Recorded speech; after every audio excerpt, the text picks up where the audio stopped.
Motives are much less important than behavior. We all know this. If someone has good intentions but treats people badly, those good intentions mean nothing. As it is with individuals, so it is with governments. Capitalism might sound less noble than communism. The individual pursues success to the best of his abilities. That's capitalism. Versus everyone shares everything equally. That's communism. But it is capitalism that has produced freedom, and it alone has lifted millions from poverty, while communism has kept millions impoverished and, without exception, crushed freedom. Capitalism, for all its imperfections, enables a decent society. Communism, whatever its stated intentions, leads to evil. Yet increasingly, people either ignore or deny the evil of this ideology, which within a period of only 60 years created modern totalitarianism and deprived more people of human rights and tortured and killed more people than any ideology in history. How can we explain this? There are two ways. One is ignorance. People just don't know the truth about communism. The second is willful blindness. People know the truth, but choose to ignore it because the truth about communism's horrors is too painful to confront. Given the sad state of our educational system, we can assume most people fall into the first category. They just don't know. So let me offer some facts. But before I do, I need to address another question. Why is it important that everyone know what communism did?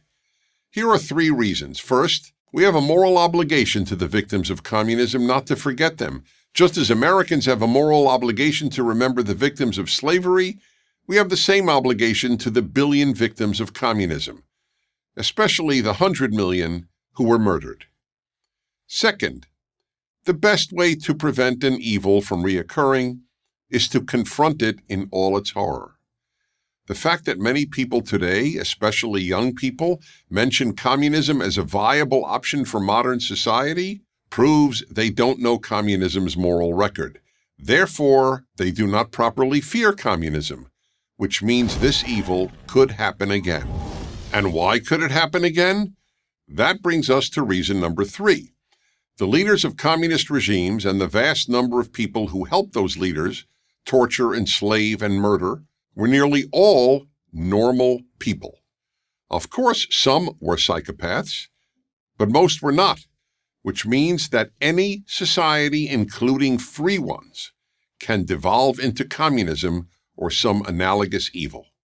Now some facts, based on the authoritative Black Book of Communism, written by 6 French scholars and published in the United States by Harvard University Press.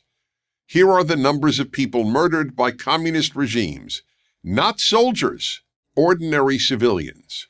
Vietnam, 1 million. Eastern Europe, 1 million. Ethiopia, 1.5 million.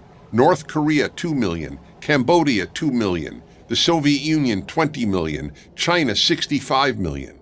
And the numbers are conservative. And of course, these numbers do not describe the suffering endured by hundreds of millions of people who were not murdered.